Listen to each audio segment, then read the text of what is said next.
जिस चीज का पहले से ही डर था आखिर वही हुआ। आपके साथ बहुत बड़ा धोखा होने जा रहा है। मेवात की जिन विधानसभा सीटों पर आप और मैं जीत का अनुमान लगा रहे थे, उन सीटों पर अब बड़ा खतरा मंडराने लगा है।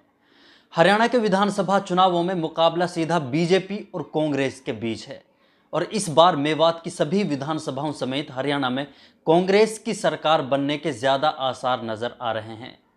लेकिन बीजेपी पार्टी ने हरियाणा में सरकार बनाने का जाल बिछा दिया है और इस जाल में मेवात की जनता फंस चुकी है। और बीजेपी की इस चाल का सबसे बड़ा नुकसान हथीन विधानसभा समेत मेवात की विधानसभा सीटों पर होने जा रहा है। मुझे सिर्फ कुछ मिनट दीजिए, आपको सब कुछ बताने वाला हूं और यह जानकारी आप में से हर एक के लिए बेहद जरूरी होने वाली है।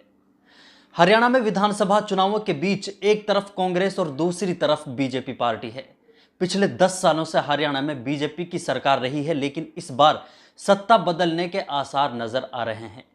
लेकिन मेवात की विधानसभा सीटों के बारे में बात करें तो कभी ऐसा नहीं हुआ कि यहां के लोगों ने सरकार बनाने में अपनी अहम भूमिका अदा की हो। और इस इलाके के पिछड़ने की और इसे विकास से दूर रखने की एक बड़ी वजह यह भी रही है।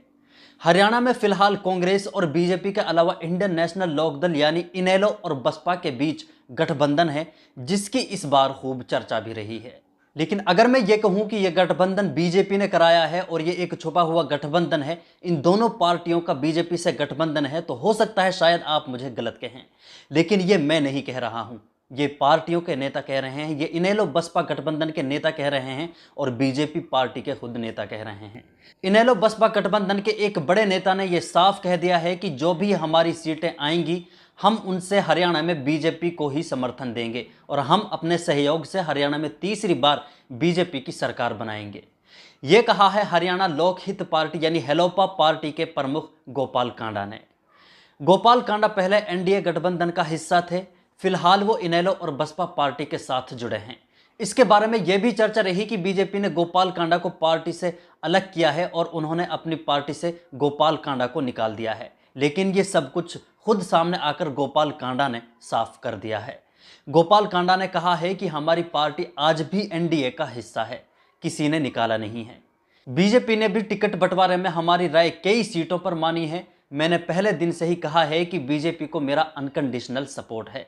मैं काम के नाम पर जनता के बीच जाऊंगा। वही सरकार के मंत्री पद को लेकर उन्होंने कहा है कि मैंने मंत्री पद कभी नहीं मांगा है, आपको जो काम करना है ऐसे ही कर लो, तो कभी मंत्री पद की इच्छा नहीं रही।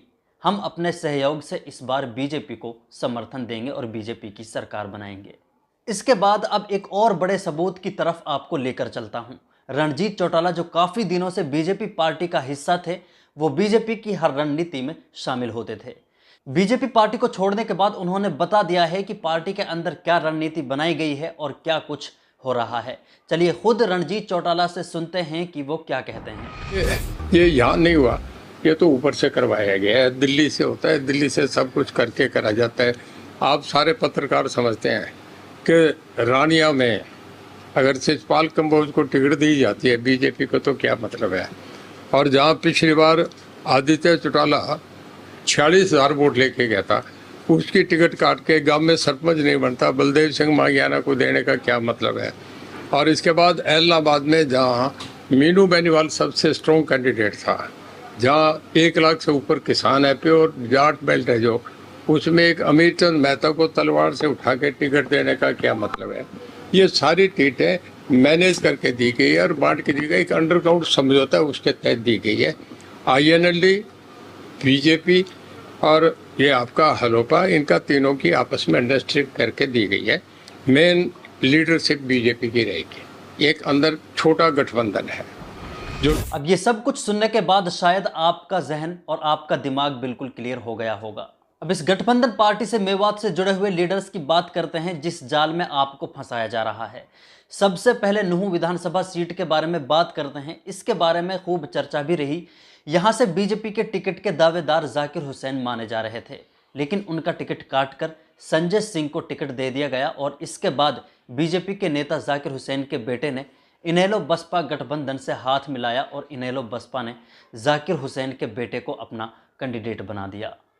लेकिन जाकिर हुसैन ने अभी बीजेपी पार्टी का दामन नहीं छोड़ा है, ये याद जरूर रखें। क्योंकि अंदर से पार्टी भी जानती है और गठबंधन के और बीजेपी के नेता भी जानते हैं कि नाम बदले जाएंगे, चेहरे पर वही रहेंगे। दो तीन तरफ से वोट काटे जाएंगे और जो वोट काटे जाएंगे उसका सीधा फायदा किसे होगा, ये आप भी बताएं।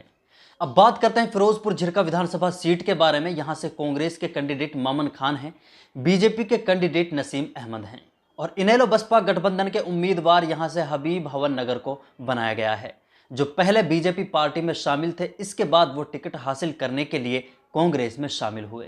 कांग्रेस ने उनका टिकट काटा तो वो इनेलो बसपा गठबंधन से जा मिले, यानी सुबह का गया शाम को घर वापस लौट आया। ये हबीब हवन नगर के हिसाब से बिल्कुल ठीक कहावत है। यहाँ टिकट के लिए उन्हें किसी जैक और जुगाड़ की ज़रूरत नहीं है, पहले से ही बीजेपी पार्टी में उनका अलग ही रुतबा है। अब एक तरफ नसीम अहमद जो बीजेपी पार्टी के उम्मीदवार हैं और दूसरी तरफ हबीब हवन नगर, इन दोनों को एक ही मानिए। लेकिन अब बात करते हैं एक और सीट, हथीन विधानसभा सीट के बारे में, जहां से बसपा और इनेलो गठबंधन के उम्मीदवार तैयब हुसैन भीमसिका हैं। कुछ दिनों पहले उनकी खूब चर्चा रही कि वो बीजेपी के नेताओं से मिले हुए हैं। सोशल मीडिया पर एक फोटो बीजेपी के सांसद कृष्ण पाल गुर्जर के साथ उनकी एक फोटो वायरल हुई, जिसके बारे में खूब चर्चा भी रही। बीजेपी ने यहां से मनोज रावत को अपना उम्मीदवार बनाया है और इसकी वजह यह है कि जहां इनेलो बसपा गठबंधन के उम्मीदवार मजबूत हैं, वहां जानबूझकर बीजेपी ने अपने हल्के उम्मीदवार मैदान में उतारे हैं। हालांकि इस सीट पर मौजूदा विधायक के बाद अगर कोई बीजेपी के टिकट के लिहाज से कोई मजबूत दावेदार और उम्मीदवार था तो वो कहर सिंह रावत थे। मनोज रावत का किसी ने नाम तक नहीं सुना था, लेकिन आप इस जाल को अब आसानी से समझ सकते हैं।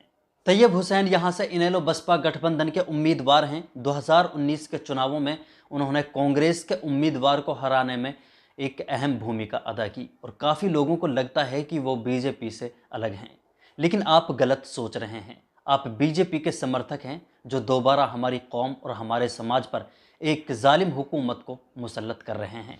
याद रहे, ये गठबंधन बीजेपी का गठबंधन है जो जाट और मेवों के वोटों पर कब्जा जमाने का एक अच्छा तरीका ढूंढ निकाला है। इनेलो बसपा गठबंधन की जितनी भी सीटें होंगी उनसे हरियाणा में मिलाकर बीजेपी सरकार बनाई जाएगी।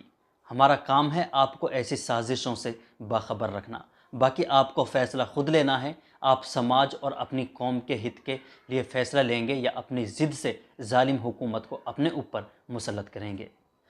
बाकी इस पूरी रिपोर्ट के बारे में अगर आपकी भी कोई राय है तो अपनी राय कमेंट बॉक्स में ज़रूर रखें।